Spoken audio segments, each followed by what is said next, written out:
हम फल खा रहे हैं पके पकाए हुए।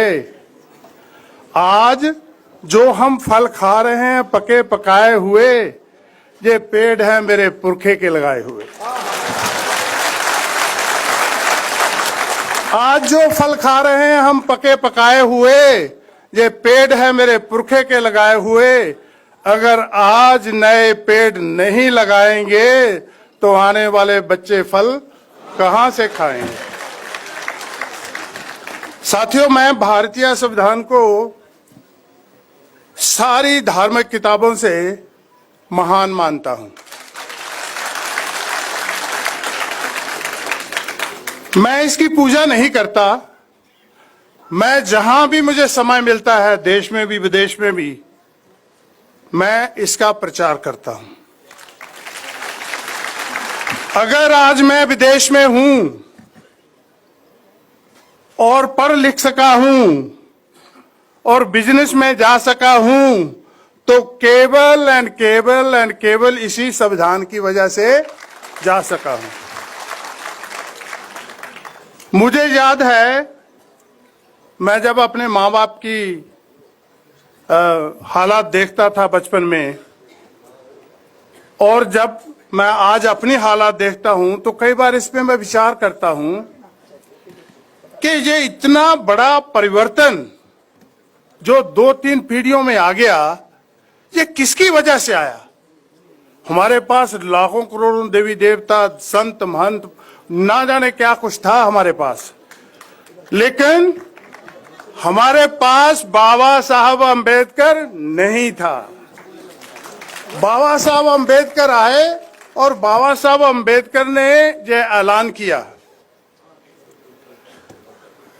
बाबा साहब अंबेडकर ने जो ऐलान किया, मैं सफाई कर्मचारी का बेटा जिसके हाथ में झाड़ू था कभी, कि हे सफाई कर्मचारी के बेटे, तू दुनिया की सफाई कर्मचारी रहने के लिए पैदा नहीं हुआ। मैंने भारतीय संविधान लिख दिया और संविधान में हर एक आपको अधिकार दे दिया। तू जो भी चलना बनना चाहे आज बन सकता है।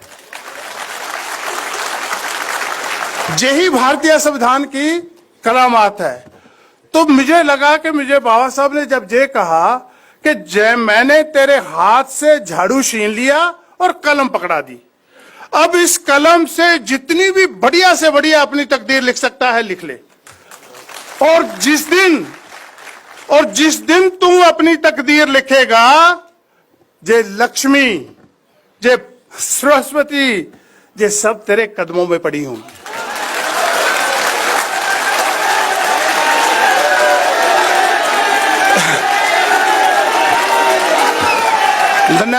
धन्यवाद। कदमों में पड़ी होगी, क्योंकि हमें सदियों तक यही बताया गया कि हमने कोई पाप किए हैं, हमारे पुरखों ने कोई पाप किए हैं, इसीलिए हम गरीब, लाचार, पछड़े, अनपढ़ रह गए। मैं समझता हूं कि अगर 2 पीढ़ियों में ये संविधान इतना अंतर ला सकता है, मान लो अगर 600 साल तक, 800 साल, 2000 साल पहले से ही हम आजाद होते, तो आज दुनिया पे राज करते होते। और आज उन लोगों की पूरी कोशिश है कि इस संविधान के साथ धोखाधड़ी करी जाए।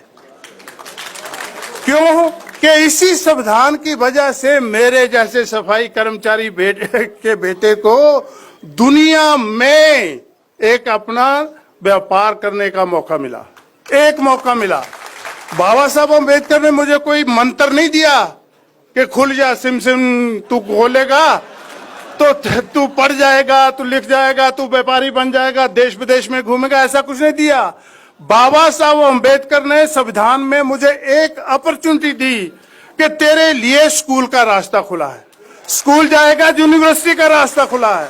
यूनिवर्सिटी जाएगा, जो भी प्रोफेशन अपना तय करेगा, उस प्रोफेशन के बाद जिस भी रास्ते पे चलेगा, व्यापार के रास्ते पे चलेगा, अच्छी जॉब पे रास्ते का चलेगा, सारे के सारे खुले हैं। एक मौका। और साथियों, जिस दिन बाबा साहब संविधान लिख रहे थे, एक हाथ में कलम और एक हाथ से थमाया हुआ संविधान, लिख रहे थे और इतना बड़ा परिवर्तन, इतना बड़ा संविधान लिख दिया। आज करोड़ों लोग, हम तो जहां थोड़े ही हैं, आज करोड़ों लोग पढ़े लिखे उस संविधान को बचाने के लिए सक्षम नहीं हो पा रहे। मुझे दुख हो रहा है इस बात का कि इसी दिल्ली की संसद के सामने 8 नवंबर 2018 को संविधान को जलाया गया। मुझे दुख इस बात का नहीं कि संविधान को क्यों जलाया गया, उस संविधान में मेरे आने वाले बच्चों की, उस संविधान में मेरे आने वाले बच्चों की आशाओं की, सपनों की, सभी को आग लगा दी गई और हम देखते रह गए। आज हम 1 नहीं, 2 नहीं, 3 नहीं, 10 नहीं, करोड़ों में हैं। करोड़ों हाथ हैं हमारे पास, करोड़ों टांगे हैं चलने के लिए, फिर भी हम उस संविधान को बचाने के लिए सक्षम नहीं हुए। इस पे हमें विचार करना चाहिए। मेरे साथी ने कहा ना कि संविधान